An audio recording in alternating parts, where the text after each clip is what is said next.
Narito ang mga balita sa araw na ito. 151 patay sa landslide sa India. Patuloy na sinisiyasat ng daan-daang rescuers ang putik at debris mula sa maraming landslides na nakapatay sa hindi bababa sa 151 na katao sa katimugang bahagi ng India.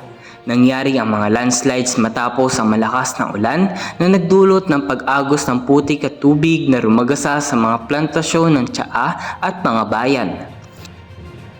Higit sa 300 rescuers ang nagtrabaho upang iligtas ang mga tao na naipit sa putik at debris. Ngunit nahihirapan ang mga ito dahil sa mga nakaharang na kalsada at hindi matatag na lupa. Ayon kay spokesman PM Manoj, may higit sa 8,300 na tao ang mga nailikas sa 82 na relief camp na pinamamahalaan ng gobyerno. Tinitiyak naman ng gobyerno ng India ang paghatid ng pagkain at mga pangunahing pangangailangan sa mga relief camp. Dalawang reporter ng Al Jazeera patay sa Gaza.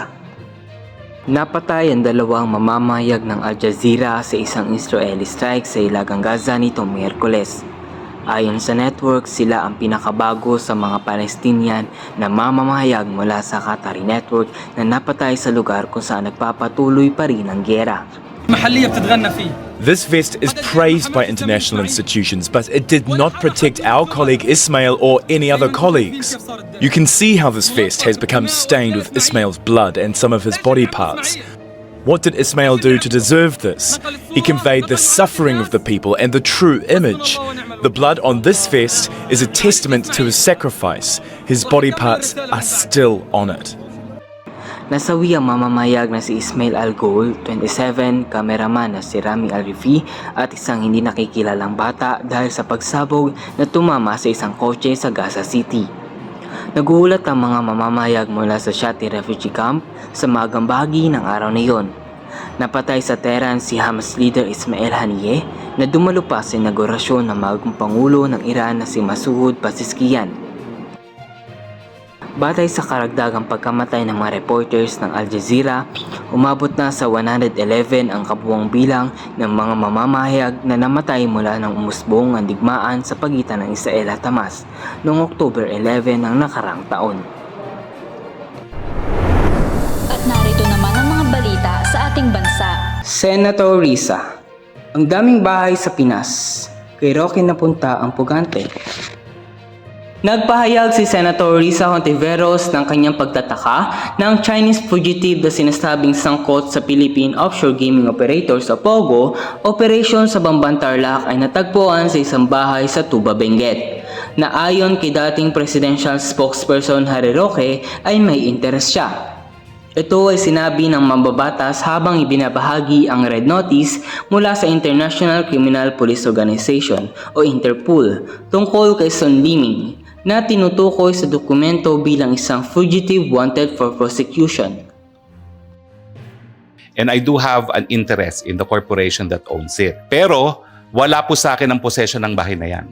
Dahil as of January of 2024, yan po ay pinaupahan ng korporasyon at ang umuupa po ay isang Wang Yun na isang Chinese national na siya po ay pumirma sa contract of lease ay require siya na magpakita ng Alien Certificate of Registration at lumalabas po na siya ay holder ng isang 9G working visa. Mila na sinalakay ang bahay ko at may mga wanted na mga pogo bosses doon, ako po ay talagang nag-conclude na meron talagang pilit na naninira sa akin. Hindi lang basta-bastang Chinese ang nagtago sa sinasabing bahay ni Harry Roque. Itong si Sun Liming ay bigating pugante na nasa red notice ng Interpol. Saad ni Hontiveros.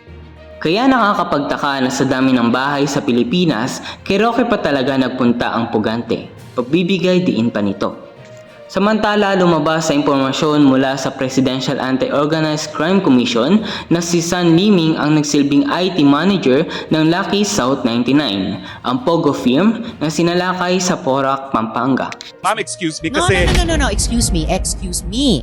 I don't need to argue with you about Opo, that, attorney. pero But you ang don't need sinasabi to, ko lang excuse me, po- sandali po. You don't need to tell the committee what the rules of the Senate Well, are. I'm just Please citing just po. answer our question. You don't My need to answer cite. po It's not is- necessary. Attorney Roque, please be reminded to respect the chairperson. I'm very respectful, Madam Chair. Paano respectful na nagsasalita siya, sinasabayan mo siya? I apologize, Senator Gatchalian.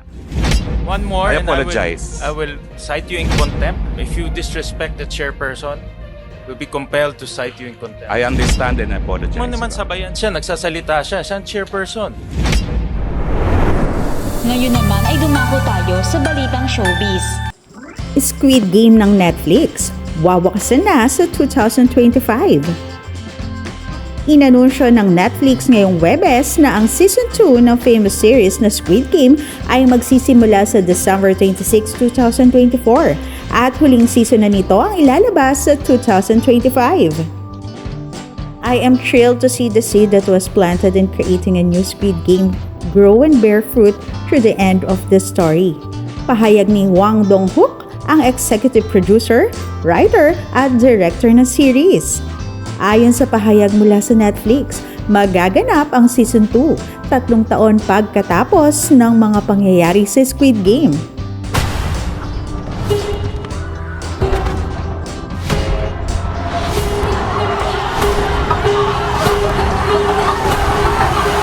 Babalik sina Lee Jung-jae, Lee Byung-hun, Wi Ha-jun at Gong Yoo sa kanilang mga papel mula sa Season 1, kasama ang kahangahangang listahan ng mga bagong cast na kinabibilangan nina Yim Si-wan, Kang Han-ul, Park Gyu-young, Lee Jin-ok, Park Sung-hun, Yang Dong-gyun, Kang A-sim, Lee David, Chong Sung-hyun, Roy Jae-won, Jo Yuri at Wong Ti-an na magdadala ng mga mahahalagang pagganap sa bagong season.